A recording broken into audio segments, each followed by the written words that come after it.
Joining me now, Shadow Attorney-General Julian Leeser. Julian, how has that woman got a position as Deputy Leader of the Greens, or does that say more about where the Greens have ended up?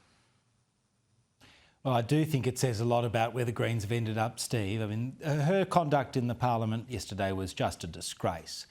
The opening of the Parliament is one of the most solemn occasions in the parliamentary calendar. We have the Governor-General, who's the representative of the King, declare the Parliament open. This occurs in the presence of all the parliamentarians from the House and the Senate, as well as judges of the High Court and diplomats from around the world. There are visitors aplenty in the Parliament.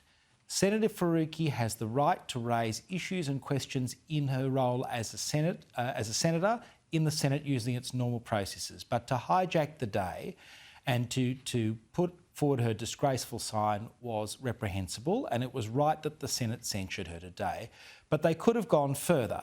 My colleague Michaelia Cash moved that she actually be suspended from the Senate for a period, but Penny Wong made excuses and the government wouldn't back this motion. Now, I think that we all know why that's the case, because the Labor Party relies on the Greens' preferences at election time and they rely on their votes to get the bills passed. So the censure motion was good, but it could have gone much further if Penny Wong had followed the leadership of Michaelia Cash.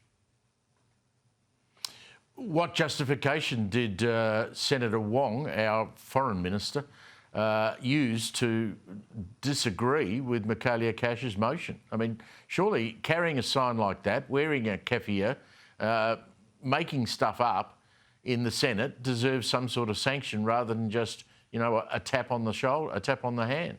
Well, I think that's right, and they had given her some sanction as well as stopping her from representing the Senate on any committees. But it was a sign of the lack of leadership that Penny Wong has displayed, that she didn't back Michaelia Cash's call to suspend her. I think a suspension is the right sort of thing, because what we see again and again from the Greens is a sense that the laws and the conventions of our society don't apply to them. And I think it's time that law-abiding people and people who value the dignity of our institutions stood up for our institutions. And we just never see enough of that in our country.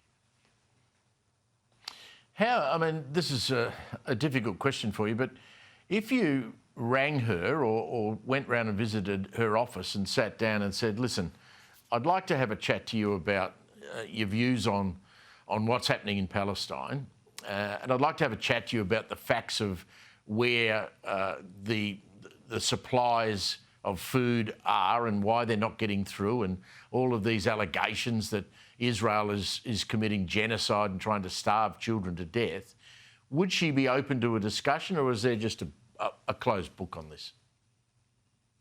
I don't know, Steve. I think the Greens on this have been completely one-sided.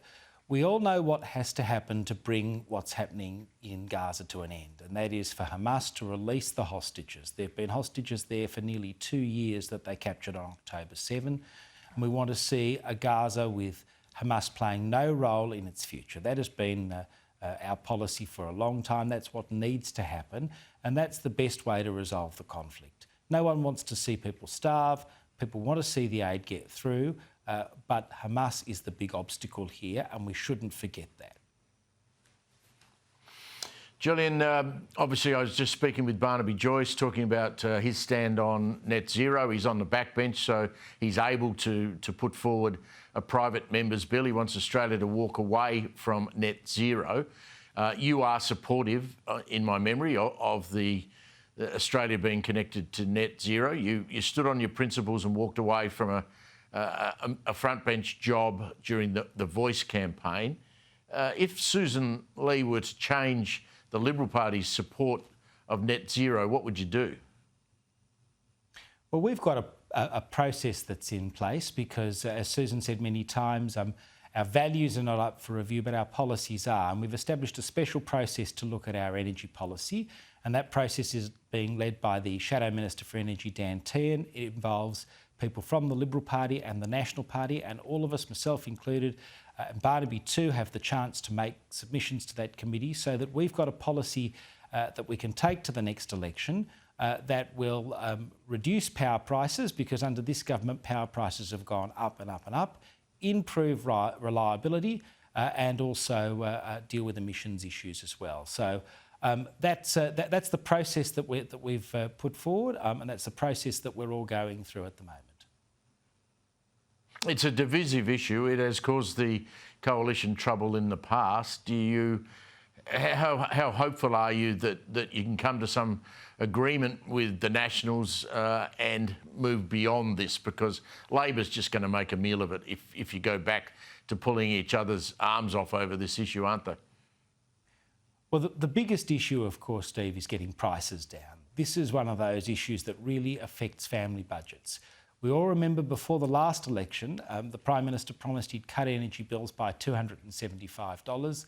That was one of the biggest lies that's ever been told in politics, because all we've seen is prices go up and up and up, and families are struggling to meet their energy bills. We're in the middle of winter at the moment. People are having to make decisions about whether to put food on the table or turn their heating on.